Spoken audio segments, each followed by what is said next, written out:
Rodríguez Omenat, és Project Manager d'Intel·ligència Artificial de l'I3CT, vinculat al Parc Taulí de Sabadell. Desenvolupa i impulsa projectes via en salut orientats a la prevenció, la predicció i el seguiment de la progressió de la malaltia renal crònica. Treballa estretament amb equips clínics i de recerca per traslladar la innovació tecnològica a la pràctica assistencial.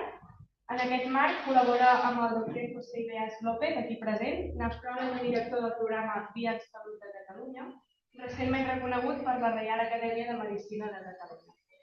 Gràcies, Ana. Bueno, muchas gracias por la presentación y por invitarnos. Es para nosotros todo un placer estar aquí. Y así es, yo soy de formación ingeniera biomédica. Actualmente estoy cursando un máster en dirección y gestión sanitaria, pero sí que es cierto que tengo la inteligencia artificial pues muy por la mano, porque en el I3PT, donde venimos en el Parc Taulí de Sabadell, pues la mayor parte de los proyectos que lideramos utilizan inteligencia artificial. Cabe recalcar que no solo nosotros ayudamos a la mejora y a la prevención de enfermos de enfermedad renal crónica, sino que también mejoramos o intervenimos en lo que es el acceso vascular, ¿vale? Entonces, a mí me gustaría empezar esta charla, ¿no?, para hacerlo un poquito más datos. Es imprescindible para saber en qué rangos se mueven nuestras variables y así, de tal manera, poder identificar correctamente aquellas variables que se salen del rango e incluirlas posteriormente. Por ejemplo, mirad, aquí os lo he distribuido en 3 histogramas y 2 pie charts. Primero os voy a enseñar los pie charts, que ya os adelanto que esto es para variables categóricas, ¿de acuerdo? Lo que me está mostrando aquí es el outcome de si la persona es diabética o no, distribuido en un pie chart y posteriormente distribuido en un bar chart. Es la misma representación de la misma variable, pero de 2 maneras que la podéis ver, ¿de acuerdo? Aquí habíamos dicho que las variables son categóricas, diabético, no diabético. ¿Qué diferencias sabéis encontrar en estos histogramas que representan la variable edad, glucosa o insulina? ¿Qué se diferencia de los otros plots? ¿Lo sabríais decir? Son continuas, exacto. O sea, estas variables que se muestran en los histogramas son medibles, tienen un rango establecido, no son categóricas de, por ejemplo, fumador, no fumador, diabético, no diabético. Entonces, todos los datos que sean numéricos, la mejor visualización de datos siempre son histogramas. ¿De acuerdo? Aquí podéis ver el de edad. Aquí, por ejemplo, luego trataremos estos de aquí. La variable glucosa, os llama la atención, ¿verdad? Algo de aquí. Sí, ¿no? Aquí tenemos 10 valores de frecuencia 573 que luego tendremos que imputar, ¿vale?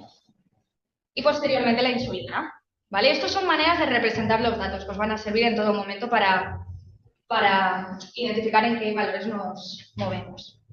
Entonces, algo muy importante para evitar la desinformación al algoritmo de inteligencia artificial es saber identificar aquellos valores o aquellos pacientes, por ejemplo, que están duplicados. Puede que nos hayan pasado 2 bases de datos del mismo año y que aparezca el mismo paciente en ellas. Por lo tanto, si solamente queremos información de ese paciente en un momento determinado, lo que tendremos que hacer será filtrar aquellos duplicados. ¿De acuerdo? Si vais aquí abajo, aquí están todas las variables de mi estudio y todas estas yo las puedo filtrar, ¿vale? Aquí para gestionar los duplicados, yo aquí le estoy diciendo, vale, quítame las filas duplicadas, los pacientes duplicados y quédate solamente con el primero, ¿de acuerdo? Entonces, una vez pasamos por este Duplicate Row Filter, fijaros aquí. Aquí tenemos 765 filas, ¿verdad? Esto, acordaros que cada uno corresponde a un paciente.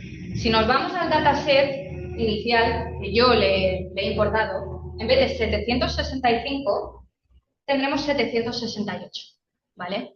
Entonces, aquí quiere decir que habían pacientes duplicados y, por lo tanto, este filtro los ha erradicado. Esto lo podemos hacer con cualquier variable.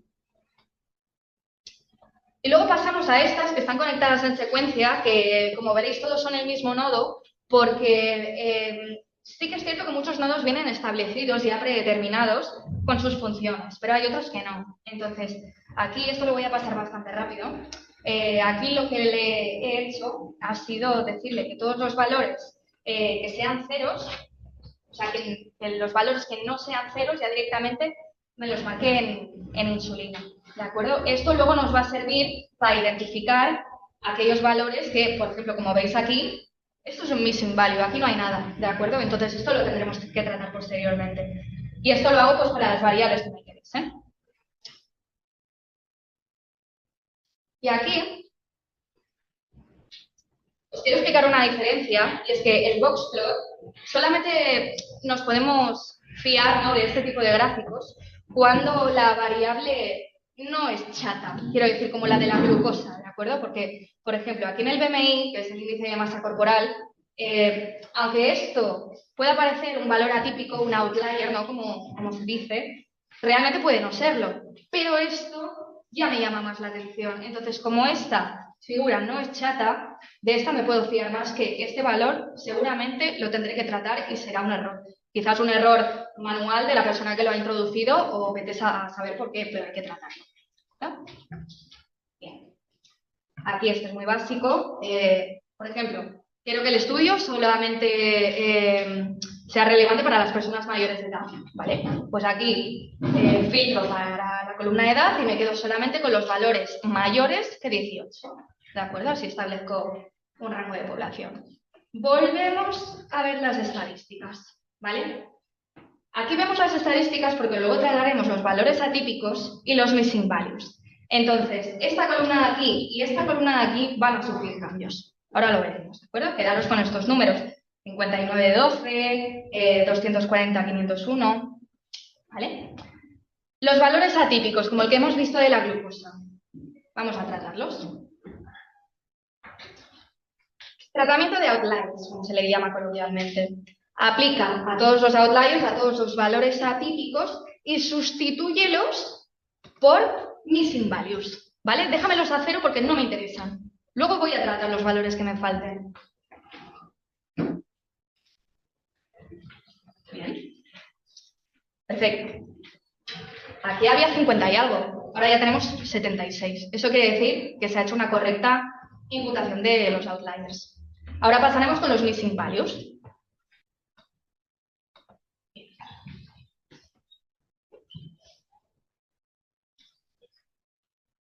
Mirad, cuando no tenemos nada a la derecha de los missing values, esto quiere decir que lo tenemos que configurar nosotros, ¿vale? No viene predeterminado.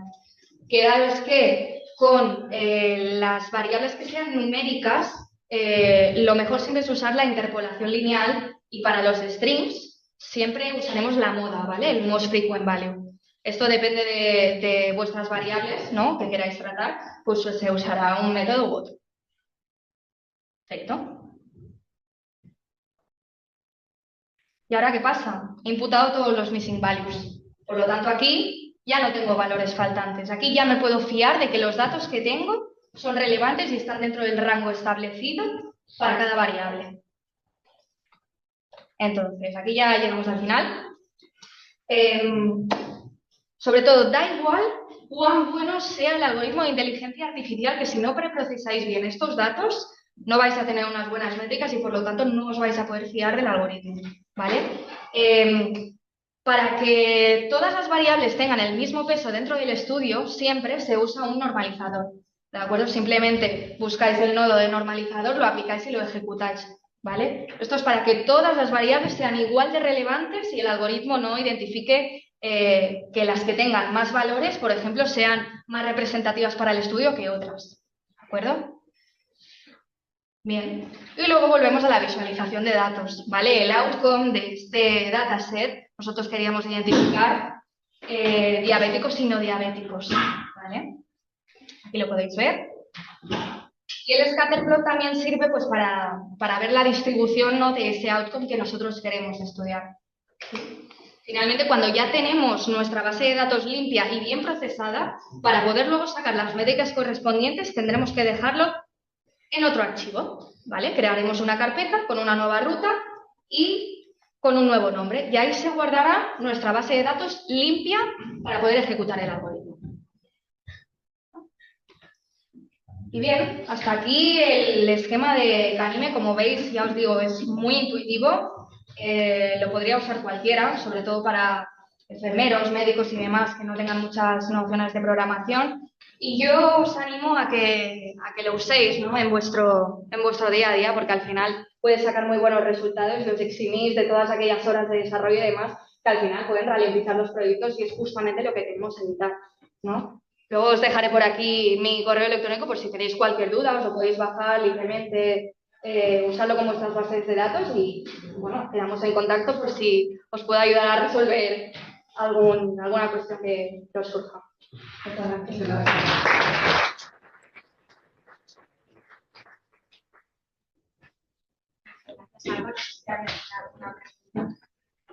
Este programa es gratuito, entiendo. Sí, exacto. Hace también análisis inferencial avanzado, análisis inferencial. Esto no lo tengo muy por la mano, diría que no, porque esto es básicamente una herramienta que es visualizar y ciencia de datos.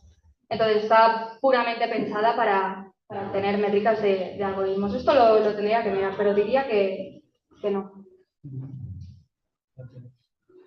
¿Alguna más? Sí. Yo solo un comentario, que hemos hablado antes.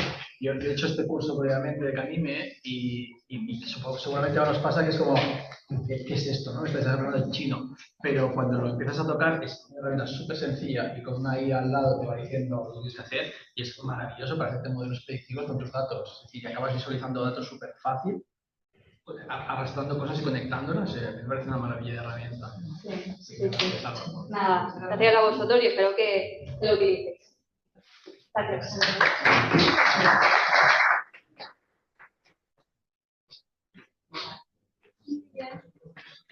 Pues ahora vamos a presentar a Jaime Barreiro.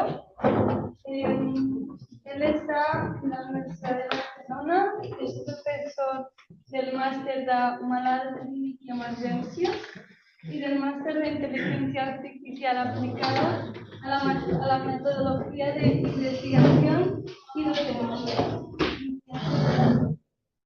También es coordinador de Más IA, que es el equipo de soporte para introducir la IA en la docencia y está dentro de la área de innovación, investigación y desarrollo del laboratorio de simulación de la Facultad de Medicina de la Universidad de Barcelona.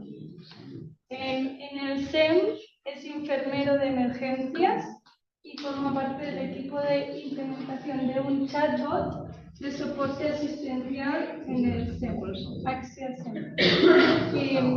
Y dentro de un proyecto financiado por la Unión Europea, un proyecto transfrontera. Así que se llama POCTEFA, ahora lo explicará brevemente. Introduzco IA para investigar IA. Gracias.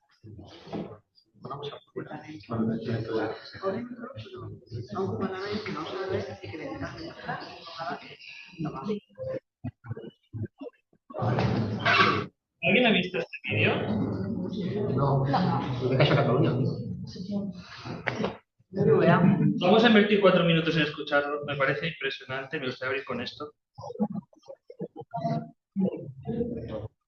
Antes de nada, dar las gracias por la invitación a Sergi. Hay un problema técnico con el audio, entonces vamos a utilizar el ordenador que hay aquí para poder conectar y que lo oigáis. Como decía mi presentadora, vengo de la Universidad de Barcelona, también trabajo en el SEM y la idea es compartir con vosotros el trabajo que estoy haciendo ahora de investigación e inteligencia artificial. A ver.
Vale, hasta aquí. ¿Qué tal? ¿Qué os parece?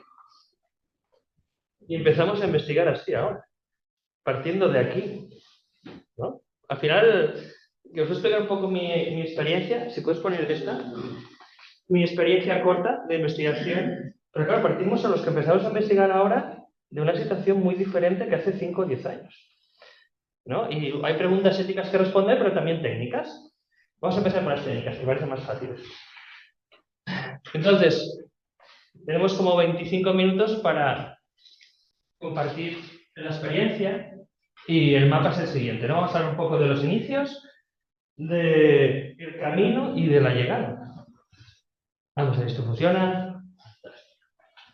Ya lo habéis visto. ¿Y por dónde empezamos? Pues cuando me planteo el tema de investigar, pienso, ostras, si yo hago un doctorado o una investigación, ¿qué voy a tener yo a cambio? Voy a tener un título, pero ¿qué más? O sea, ¿por qué lo hago? ¿Qué voy a conseguir? ¿Qué voy a meter en mi mochila que me va a acompañar el resto de mi vida y me va a ayudar? ¿No? Porque esas son las ganancias que creo que tenemos que enfocarnos, ¿no? E intentar producir o gastar nuestro tiempo y energía en esto. Y los 4 que he seleccionado ha sido, no sé si estáis de acuerdo, los podemos debatir, pensamiento crítico, porque a través de estos años de investigación y de formación de investigación, se supone que tengo que desarrollar ese pensamiento crítico. Y además, a ser capaz de manejar un entorno incierto, porque me voy a enfrentar a una pregunta de investigación que no está resuelta.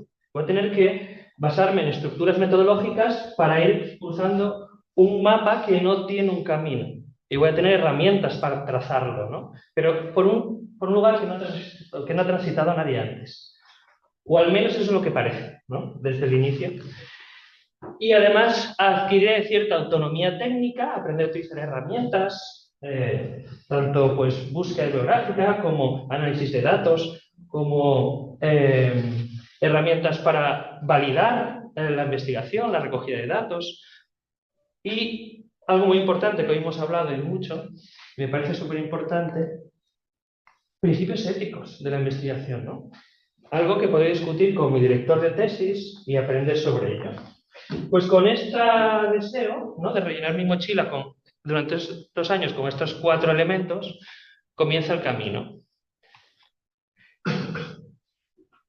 Y me pregunto, porque además mi tema va sobre inteligencia artificial, ¿qué me puede aportar la inteligencia artificial en este camino? ¿No? En estos 4 puntos. Entonces, seguro que hoy hemos hablado aquí de muchos de estos, y hay otros, que son positivos, como es, oye, pues tener una guía a tu lado que te acompañe durante la investigación, pues tienes un feedback 24/7. Ojalá tienes un tutor 24/7, pero si tengo una duda le puedo preguntar. Me va a ayudar a analizar datos, que hablábamos ahora con Kim, ¿cómo es?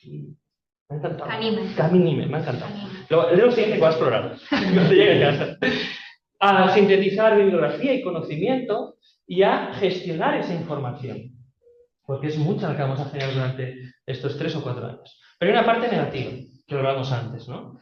Dilemas de autoría. ¿Hasta cuándo eso es mío y cuándo deja de ser mío? ¿No? Hablamos antes en los problemas de la ética. Y estos algoritmos, los sesgos que tiene, ¿cómo puedo controlarlos? Son cosas que me preocupan.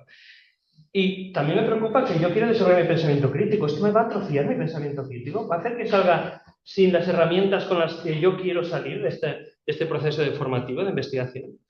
Y además, otro que se habla antes es, ¿y si mete la pata y no soy consciente porque no soy capaz de darme cuenta que está alucinando y luego mi producto, pues, ¿no? lo que salga de allí, los resultados en cuanto a producción científica de papers, son erróneos y no soy consciente? Son elementos que me hacen plantearme desde el principio cómo enfocar esta investigación. Bueno, este proceso de aprendizaje, ¿no? Este programa de aprendizaje. Bueno, pues para ayudarme a guiarme un poco, he utilizado desde el principio, ya llevo casi un año con esto, antes de meterla ya a tope, como veréis ahora, he utilizado 3 soportes, 3 brújulas, porque al final para tomar una decisión necesitas a alguien que te oriente. Y ahí está la ética, ahí está la legalidad, ahí está la metodología, ¿no? Uno de ellos es Future AI, que si no lo conocéis os recomiendo, es un consenso de expertos que existe aquí en Barcelona y que es relacionado con la parte de salud y que te habla de 6 principios que son Futures, son los 6, cada detrás uno de ellos, que han de guiar esa investigación y ese uso de la inteligencia artificial con pacientes. Y también te dice, entre otras cosas, que el problema no es la tecnología a la hora de generar IA de confianza, sino los marcos en los que trabajamos con la inteligencia artificial. Antes decían algo interesante, que el problema no es la IA, es que los humanos somos vagos, ¿no? Tiene que ver con eso.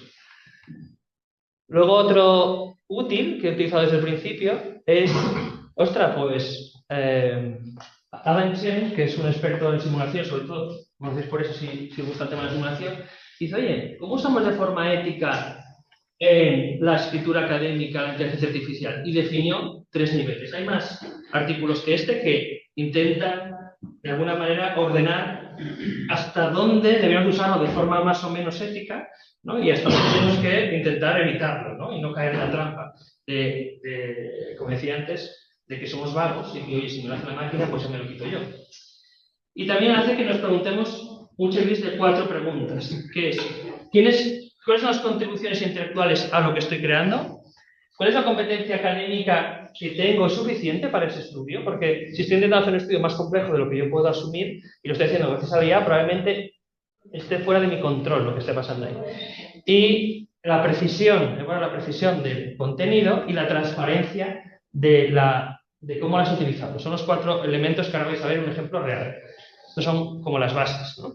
Y hace muy poquito, en febrero, la Universidad de Barcelona, de la cual dedico parte de mi vida en ese centro, publicó una guía de buenas prácticas para la inteligencia artificial. No veas lo bien que ha venido esto. El año 2026, llevamos un par de años, pero al final se han puesto de acuerdo, han sacado unas guías de buenas prácticas que te pueden ayudar con todo el doctorado.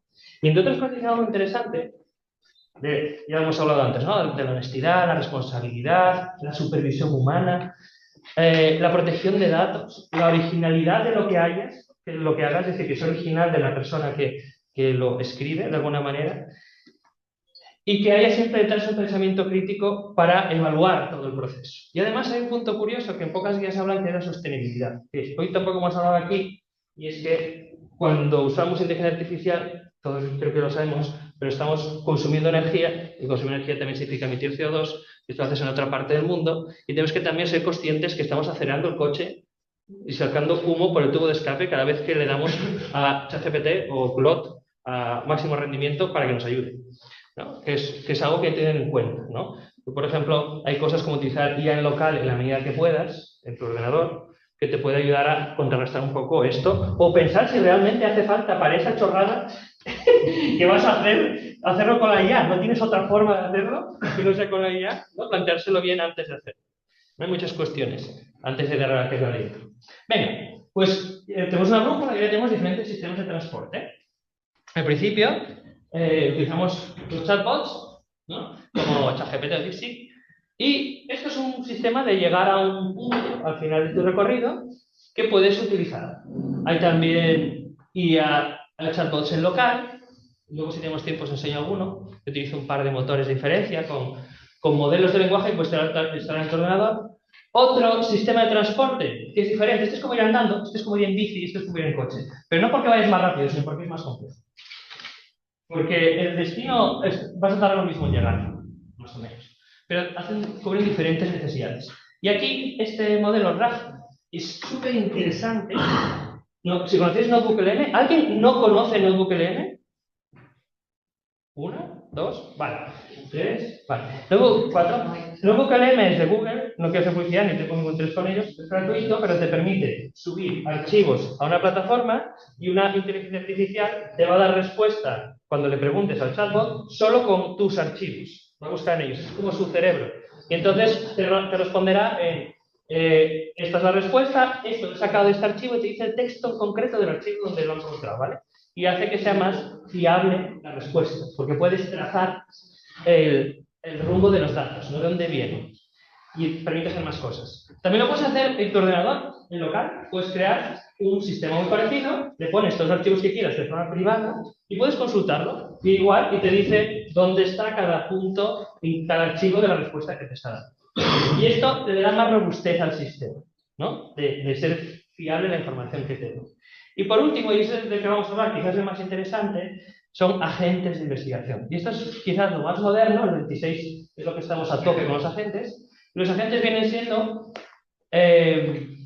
un colega que tiene cierta autonomía y que tú le tienes que dar herramientas para que utilice. Es tu compañero. De hecho, la mía, que utilizo Claude, se llama Clotilde. Entonces, mi amiga Clotilde, le doy herramientas, ahora lo veréis. Se llama CloAuthor, este agente, que tiene como 19 subagentes, y cada uno tiene una herramienta específica y unas instrucciones para hacer bien su trabajo. Y luego se comunican entre ellos. Ahora vais a ver. Hay otros agentes, quizás este sea como muy específico, pero hay otros agentes que a lo mejor conocéis, Consensus, ¿suena? Es una web súper interesante para hacer búsqueda bibliográfica que además te puede presentar el consenso que hay en ese momento de los artículos que hay publicados, accedes a los artículos, te hace resúmenes, análisis de la evidencia que hay. Es interesante, tiene una versión gratuita y la parte buena, como todas estas herramientas, suele ser de pago, por desgracia. Bueno, pues vamos a ver, sí.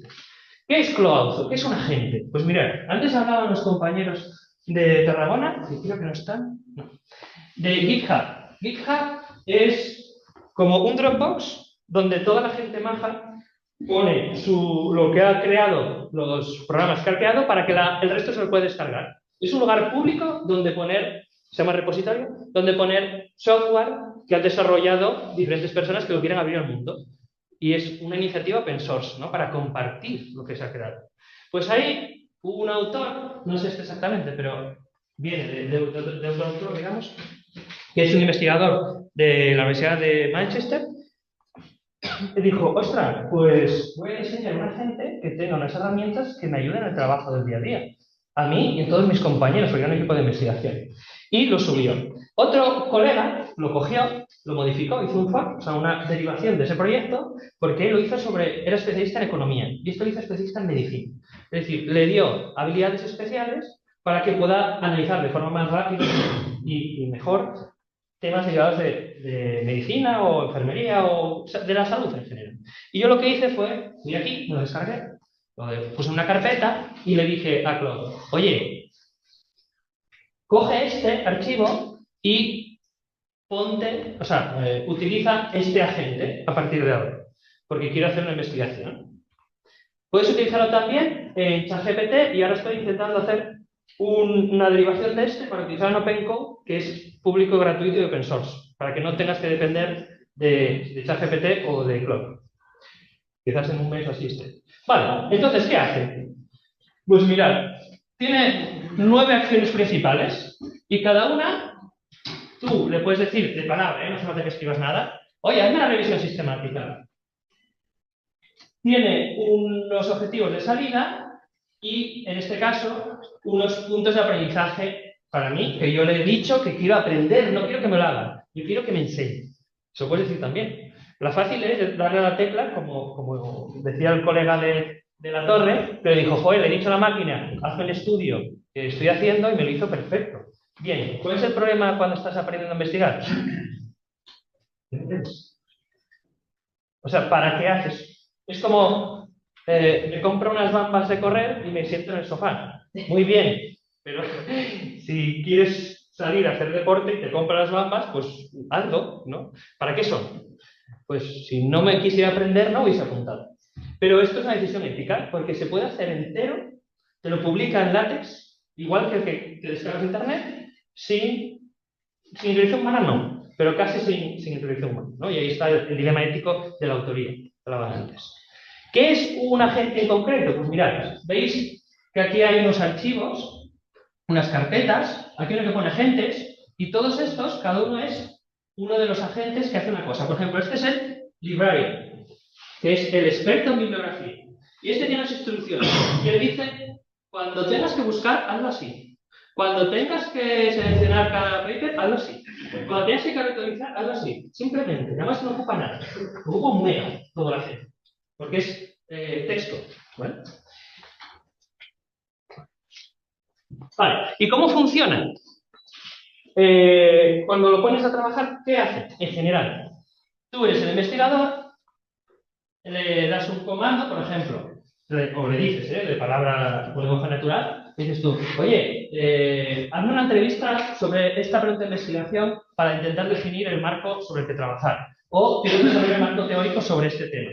Y él te empieza a hacer preguntas para definirlo y luego tiene un agente que trabaja. Por ejemplo, el librero que vimos antes, el bibliotecario.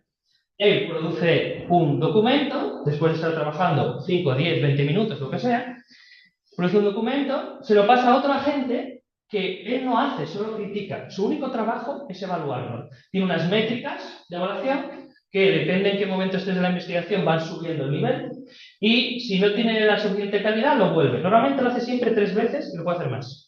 Entonces coge y dice, pues no me gusta lo suficiente, vuelve a pasarlo aquí, vuelve a revisar con el feedback que le ha dado el crítico, genera un artefacto nuevo y lo vuelve a evaluar. Y así hasta que tiene la suficiente calidad.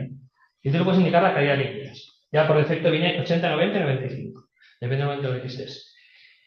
Y si es suficientemente bueno, te lo presenta. Y ahora tú tienes que evaluar si eso es lo que necesitas, si, como lo ha hecho, te hará preguntas. Si lo tienes en modo tutor, te intentará explicar y te preguntará si, por los conceptos que hay ahí dentro y tendrá una conversación socrática. No sé si conocéis los tutores socráticos, que son los que no te enseñan la respuesta, sino te hacen las preguntas para que llegues a la respuesta.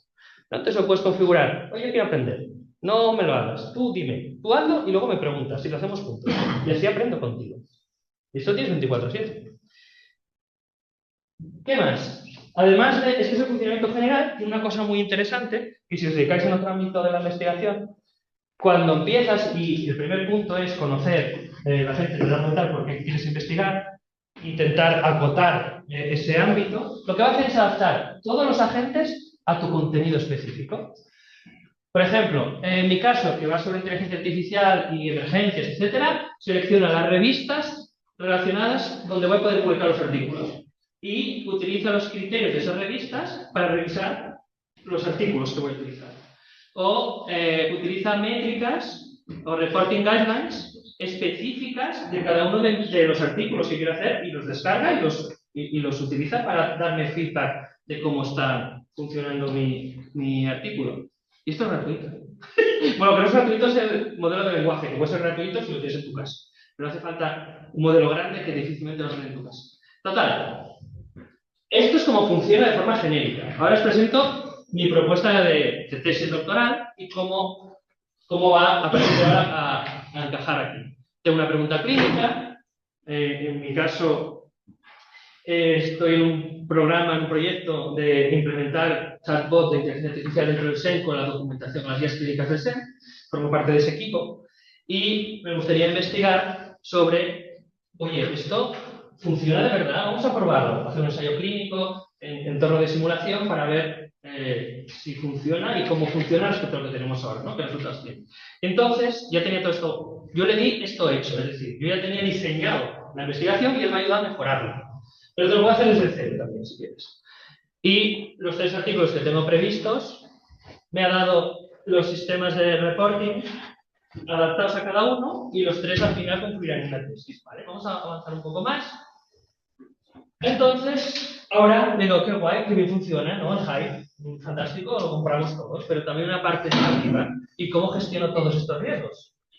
Bueno, pues entonces, lo que hemos diseñado entre Clotilde y yo, es utilizar 3 sistemas de defensa. Para cada, primero identificar riesgos, ser defensas, para que luego la tesis sea íntegra. Ahora vais a ver. Análisis de riesgos. Pues he dicho, ostras, a mí me preocupa mucho el aprendizaje, amiga. Y aparte que la calidad de los papers tiene que ser buena. Y además, la integridad ética es uno de los elementos que me preocupa, ¿no? Utilizar inteligencia artificial dentro de mi trabajo. Hay unas cuestiones que hay que resolver desde el inicio. No cuando haya hecho el trabajo, buscar información, porque va a ser imposible entonces volver atrás. Y me identificó 7 riesgos. Para esos 7 riesgos, bueno, pues identificamos Clotillo. Para esos 7 riesgos, lo que hicimos fue una matriz para identificar los más críticos y trabajarlos con más energía desde el principio, dedicarles más tiempo y ser consciente del resto y trabajarlos a la vez. ¿Esto va? Bien. Una vez identificados los riesgos, estrategias de defensa. Pues aquí tengo los 7 riesgos en una tabla con Obsidian, que es otra herramienta que os recomiendo muchísimo, que luego si nos da tiempo vamos a hablar de ella, para trabajar con todo en la vida, pero con la investigación más. Mitigación, primera regla. Pues mira, te lo he puesto en modo tutor, la atrofia, ¿no? Esto me preocupa, la atrofia cerebral. Bien. Modo tutor obligatorio. La gente explica por qué hace cada paso, nuestro plan tiene unas instrucciones para mitigar este riesgo. Y además tiene una supervisión humana en cada uno de los riesgos. Cada 15 días, más o menos, me encuentro con el director, sigue la gente, con mi director de tesis, y nos sentamos a debatir los cambios, por qué, cómo y las mejoras que pueda haber. Y además tengo un documento todo en un sistema que se llama, bueno, el sistema 3, en un sistema, en un cuadro, que cada decisión que tomo y cada error que se produce y cada mejora que hago queda registrada y cómo actúa la IA. De forma que en el futuro, cuando me pidan en las revistas, hablamos hoy, o en la tesis doctoral, oye, dame un informe de cómo se usa la IA en tu tesis. Está documentado desde el primer día todo lo que he hecho, ¿no? Para que sea transparente, ¿no? Cubrir esos criterios éticos. Pues con esta riesgo y con el resto. Y luego a lo mejor por el camino encuentro más riesgos y los iré añadiendo. E intentaré hacerlos, si los encuentro y los he detectado antes, de forma retrospectiva, lo que pueda. Y el punto de documentación, que me parece súper interesante, creé una bitácora. Una bitácora que es, pues eso, el diario de este viaje, ¿no? Que, como si fuera un pirata con la bitácora que va pasando cada día por mi navegación, y recoge el aprendizaje que voy obteniendo cada día, las conversaciones que tengo con ella, los cambios que hago, la trazabilidad de las decisiones que he tomado. De hecho, una columna, gracias. Una columna de de decisiones y fechas y cómo ha cambiado, de forma que pueda volver atrás hasta el punto donde lo he hecho, para coordinar un bloque de coordinación, uno de auditoría ética, ahora lo veréis, y de defensa. Ya tres. Aquí tenéis los criterios rectores que hay metodológicos para esta IA. Aquí están las decisiones, cómo están registradas cada día que se hacen. Las decisiones están registradas de quién las hace. Y hay un sistema de monitorización de los riesgos. De forma automática, el sistema evalúa si con lo que estoy haciendo estoy entrando en riesgo en alguno de los elementos que ha de evaluar. Y una de las cosas que más me gusta de lo que estoy obteniendo es un registro de los aprendizajes, ¿no? que considera la herramienta, de mi uso con la herramienta. Así puedo ver cómo evoluciona también utilizando la herramienta. Al final, esto es lo que hace la gente. Tengo unos riesgos, he diseñado unas estrategias y genera unos artefactos, que son unos documentos, donde se registran unas estrategias reales para mitigar estos riesgos. Bien. Y por último, después de toda esta parte técnica, intentando gestionar esos riesgos, utilizar esta IA, tengo varias preguntas. La primera es, les voy a dejar abiertas, ¿estoy consiguiendo mis objetivos? ¿Cómo está mi maleta en estos tres elementos? ¿No? Tengo que ir monitorizándolos de forma consciente, reflexionando sobre en qué medida lo estoy consiguiendo. El segundo es, ¿estoy perdiendo? Este artículo lo recomiendo mucho, si os gusta el tema de educación e inteligencia artificial. ¿Estoy perdiendo las habilidades que nunca voy a tener porque estoy usando la IA y quien no la usaba sí las tiene porque ha aprendido cuando no había IA? ¿O estoy perdiendo alguna habilidad que tengo ahora por usar inteligencia artificial? ¿O estoy empeorando alguna de estas habilidades que tengo hoy en día, ¿no? Que ya tengo que voy perdiendo? Depende de dónde empiece la IA de tu carrera académica, tu carrera clínica, pues, que esto está relacionado con la clínica, pues hay riesgos de que esas habilidades, ¿no?, al final acaben generando un profesional con menos capacidad. Y esto es un poco lo que hay que estar alerta de estos temas. Y para cerrar, hay un filósofo alemán, Walter Benjamin, que decía que la obra de arte en la época, bueno, esta es la obra que decía él, que decía, ostras, el aura de las obras de arte, por ejemplo, la Mona Lisa no es lo mismo ir a verla al Louvre que en una postal, ¿verdad? La diferencia es el aura. Pues los médicos, los enfermeros, los profesores, siempre han tenido un aura. Y ahora, la inteligencia artificial, que es capaz de hacer cosas que antes solo podemos hacer nosotros, está influyendo en que estemos perdiendo socialmente este aura. ¿No? Es otra reflexión de, ostras, ¿y qué puede hacer? ¿Qué puede hacer? O sea, ¿para qué sirvo yo si la IA lo puede hacer todo, ¿no? Volvemos a la vida del inicio, de la reflexión o el problema que planteaba la Torre. Soy autor de lo que ha hecho la IA, lo he hecho mejor que yo, que soy científico a nivel mundial, lo mejor que hay. ¿Qué puedo aportar yo a la investigación a partir de ahora? Y hasta aquí mi presentación. Gracias.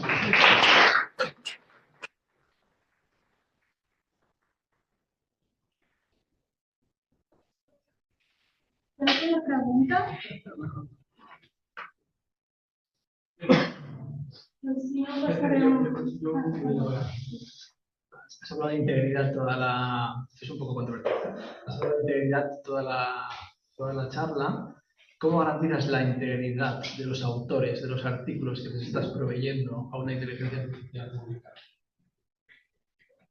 Es decir, los artículos son de los autores. Sí. Si no están publicados en Open Access, ¿tú cómo garantizas la integridad de la autoría de estos? No podrás.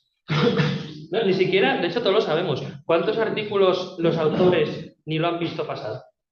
Le faltaría una capa ahí, previa, que es reconocimiento de artículos hechos por IA, ¿no? ¿La tenías? Cuando haces gesto de artículos, sí, una gente que detecte. Sí, de hecho hay un riesgo que está identificado, que es que si tú utilizas IA para investigar temas relacionados con IA, puede haber un sesgo de que valoren más positivamente los artículos o los resultados de una IA porque encajan más con su forma de pensar. De hecho, esto ya está estudiado y publicado, que valora más positivamente que en la revisión por pares IA versus humano, valora positivamente las IAs, los artículos hechos por IAs y los humanos hechos por humanos. ¿No? Y esto es un sesgo, creo que es el 7, el riesgo 7, ¿no? De utilizar una inteligencia para investigar temas relacionados con inteligencia. ¿no? Que puede ser algo que sea un problema. Y esta gente se ha diagnosticado el riesgo y ahora con las medidas de gestión del riesgo puedes identificar cuáles hay, pero es difícil identificar cuáles están hechos por IA hoy en día, porque no es obligatoria la aplicación en muchas de las revistas. Ya las revistas empiezan a decir. Empiezan. Empiezan a decir, ¿has utilizado sí o no? ¿Para qué las has utilizado? Para sintaxis, texto, gramática, para creación, para los objetivos, para las conclusiones. Y claro, evidentemente nadie puede demostrar cómo lo has hecho. Lo que pasa es que al final nos conocemos todos y cuando evalúas esos artículos que te han mandado, pues dices, no me creo que esto. Hay una parte subjetiva que... De hecho, hace muy poquito salió un artículo que analizaba solo la bibliografía, si había fallos relacionados con inventados, ¿no? Hechos por IA. Creo que fue hace un par de semanas que salió. Y el porcentaje que había de los últimos 3 años de artículos que estaban mal la bibliografía, porque lo único que hicieron el estudio fue comprobar la bibliografía, era como el 50 y pico %. Y de todos esos, la declaración de uso de inteligencia artificial no estaba ni en la mitad. Pues es que el resumen que te he hecho es muy claro. Es decir, lo que decía la Torre, a partir de ahora va a ser un error no utilizar la IA domésticamente, porque pierdes el tiempo. Pero el problema es cómo lo gestionas para tú no perder habilidades de conocimiento y sobre todo las nuevas generaciones. Porque la gente de las universidades está empezando ya a trabajar con IA sin tener ni idea de lo que está haciendo. Y esas son las generaciones de futuro. Un dilema ético, pero ya a nivel individual y colectivo. Es decir, la gente que tiene experiencia en investigar solo es ayuda de ella. Pero la gente que no tiene formación previa se va a meter unas leches de cuidado un poco. Pero eso pasa en la clínica igual. El que ha nacido en una época pre-IA tiene unas capacidades y habilidades que los que han nacido post-IA y no han desarrollado todavía sus habilidades clínicas van a tener un contexto muy diferente. De hecho, probablemente en la película esta de Matt Damon, en el futuro, tú vas a estar más tranquilo que te atienda o un profesional experto o una IA sola que no un joven con IA. Porque el problema que viene es que la gente que no tiene la capacidad de aprendizaje al mismo tiempo que la IA va a estar constantemente dependiendo de la IA. Y eso es un dilema ético que se plantea todo. Pues gracias.